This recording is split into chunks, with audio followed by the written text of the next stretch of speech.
Welcome to another episode of Disaster Empire Quick Views. This is the podcast where we talk to innovators and thought leaders in resilience. And I have a really great repeat guest. So I'm so excited to have Katie Belfi back on the podcast because I wanted her to get a chance to share with all of you in the audience what she's up to. She's got exciting new launch of her services. So I wanted to delve right into that. But Katie, thank you so much for joining us today. Really great to have you back. Thank you so much for having me back, Ashley. Excellent. Okay. So recently, following you on LinkedIn, I saw about the launch of the Katelyst. So please share with the audience what that's all about and how that's a new service offering that they can engage with you on. Absolutely. Yeah. So, it's the Katelyst because I can't help myself. This girl loves a pun. And it's really what I feel like I'm doing. As a coach, I can't make a change for somebody, but I can be a catalyst for change. Absolutely. And this whole thing came about out of the practice I was engaged in before with my consulting business. And I was working with all these organizations that were so committed to building organizational and enterprise resilience, but none of them were talking about their people in that context. And as a consultant, without more of a background in that field, I would sort of try to bring it into the fold, but it wasn't something that I was able to sort of direct them to a separate offering or explain, like, this is what I do. So that was really the impetus for me to go down this road. And I immersed myself in education for a few years and became certified as a master certified coach, and also did a positive psychology certification and a change management certification just to really build a functional coaching program that could fit into what I was doing with Belfi Consulting. It's great to hear about all of that. And thank you for sharing kind of all of the preparation that you took to get to this point. So really aligning that, and you and I were just chatting a little bit before we jumped on for the conversation about our alignment as we're talking about organizational resilience or enterprise resilience. We're talking about operational resilience and then workforce resilience and how important it is to bring all of that together. So how is the Katelyst going to offer that, added bonus, if you will? And I don't want to call it a bonus, it's probably a bad word.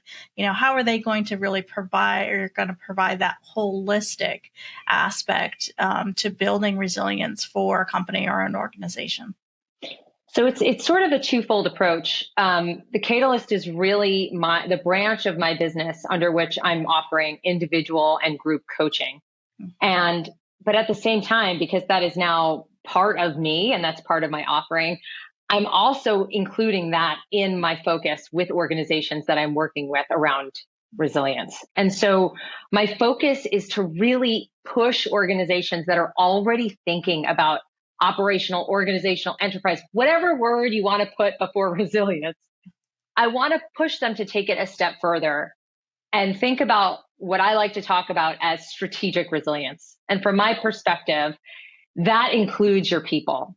That includes individual resilience.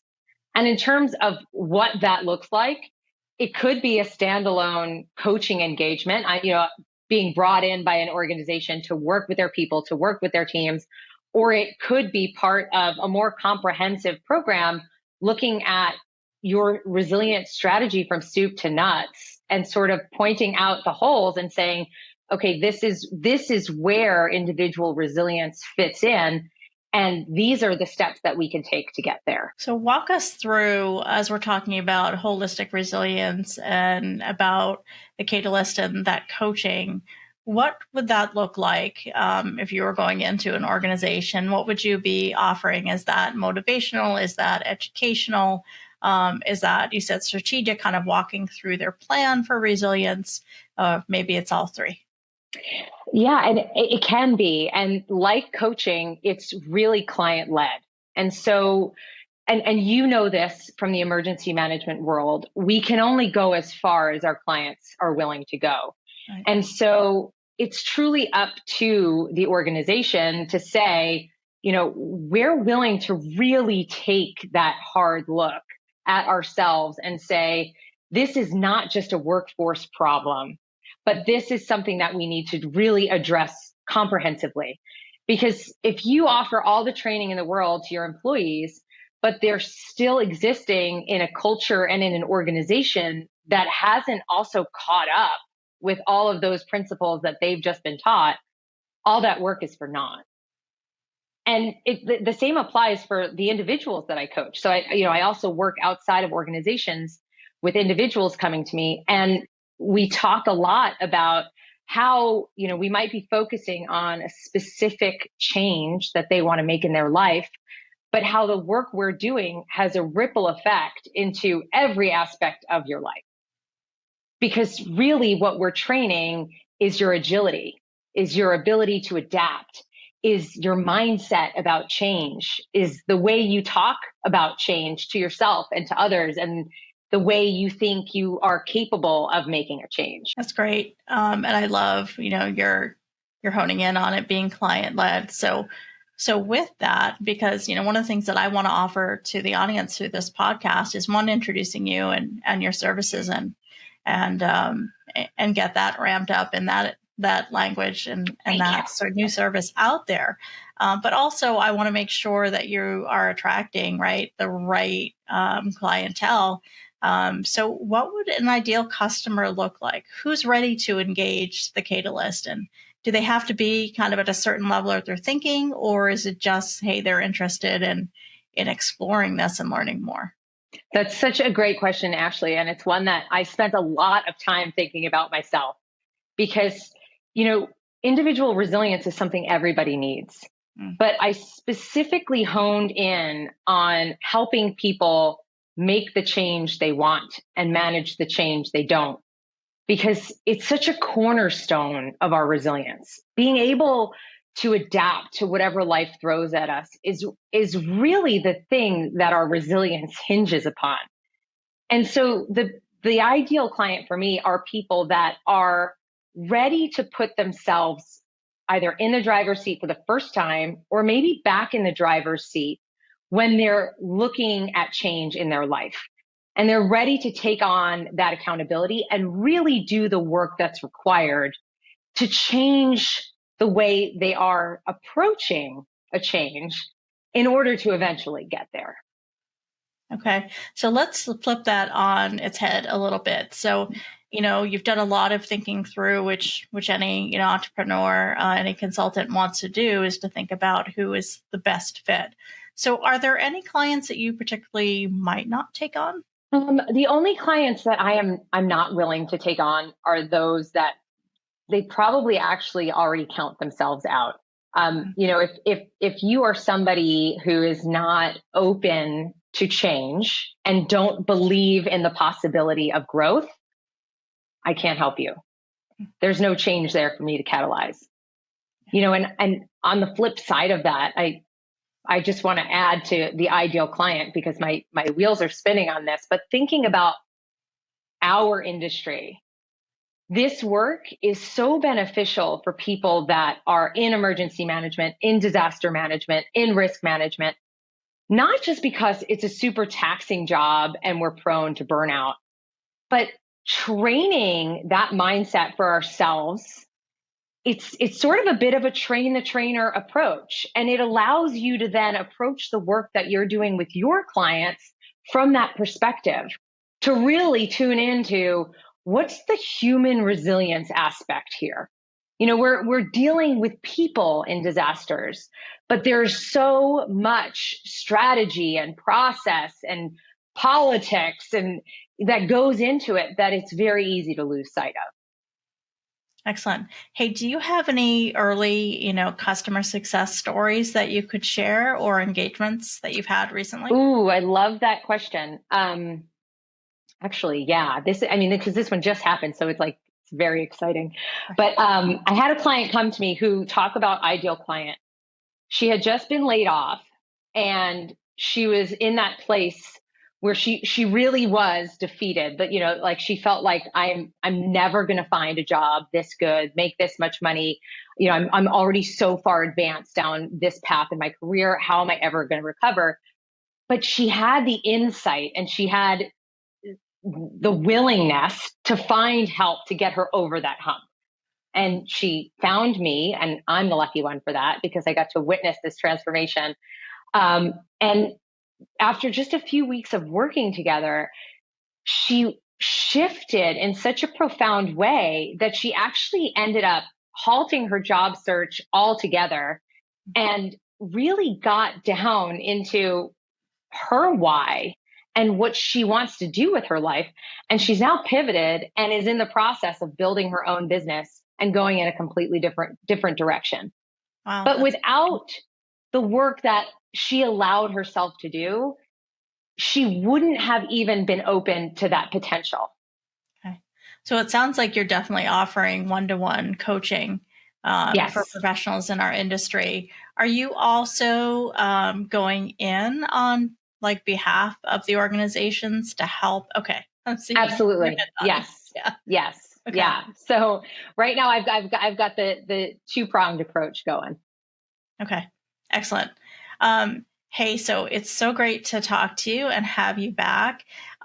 Is there anything just before we close out, if people didn't see our first podcast, I'll definitely link that below so they can go ahead and check that out for Belfi Consulting and what you do in that area.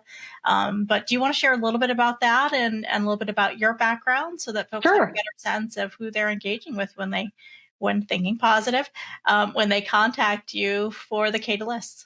Absolutely. So I started out as an attorney. I call myself a recovering attorney. And I went from being a corporate litigator to working for FEMA. It's where I found emergency management. And then I took off my lawyer hat, became a full-fledged emergency manager working for NYU Langone. And after a few years of doing that, went out on my own as a consultant, really focusing on enterprise resilience. And that led me to where I am today. And so this is why I like to sort of walk both sides of the line with working for organizations, but also offering that individual coaching side of things, because it's the only way I know how to work, because I feel like there's so much value on both sides of that equation. Great. Hey, Katie, is there anything else that you want to share with the audience that we didn't get a chance to chat about yet? One thing that's I really like to do, because I know that individual coaching is not necessarily, super accessible to everybody. There might be some resistance because people have never done it before. My first session is always entirely complimentary. So if anybody out there is sort of questioning, is this for me? Don't waste your time questioning. Let's get on a call and find out. And you can book that right through my website, www.thekatalyst.com. And we'll make sure to put that in the show notes as well.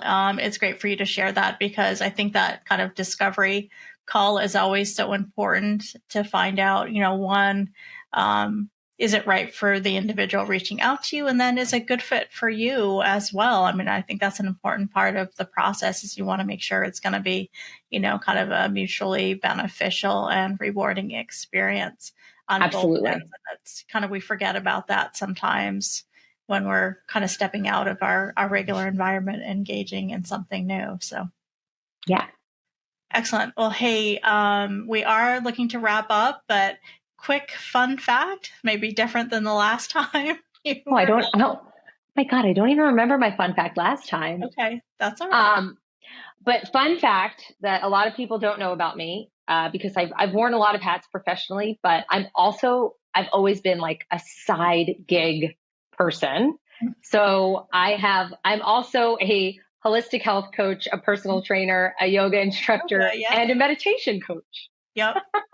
Which all of that can come in handy, right? Exactly. 100%. Oh no, really, that is, I think, kind of brings in that whole like envelope of what you're presenting and what you're offering in this space as well. Because I blogged, fairly recently and was chatting with a colleague who's really deep in that space and offers that community space for members and citizens, right, to go in and share. And they do a lot of yoga and holistic health and all of that. And it's such an important aspect of providing that for organizations, I think, is also sharing what's available to employees, either through the benefits offered by a company or that's available externally. I'd love to see more and more of that. I want to see these community health centers, wellness centers, pop up more. And I'm kind of envious because it's not exactly close to me. If they were, I'd definitely be there a lot more often. Yeah, it But it was sounds like a just, great idea. yeah, it was just such a great idea to hear about that. So, leverage all of those great skills. So that's, it's great to hear that you have that background because it really embeds you in this holistic health and in this wellness or well-being focus for employees as well. So such a key aspect of the work. And I'm a huge proponent of self-care. So it's just right in alignment, parallel with the service you're offering. Well, you're spot on, Ashley. So thank you so much for all your support and, keeping the mouthpiece for holistic resilience. I really appreciate it. Absolutely. Thanks so much again for being on. And to the audience, thank you for joining. Please like and subscribe if you haven't already, because that helps to grow the channel. Very much appreciated when you do that. And please reach out to Katie and learn more. This is a great opportunity and is definitely an evolving area of our industry that, personally, I think is very overlooked, but I'm seeing, attraction of us to really start looking at this and a real need, most importantly. Absolutely. Thank you so much, Ashley. Absolutely. Thank you so much for being on.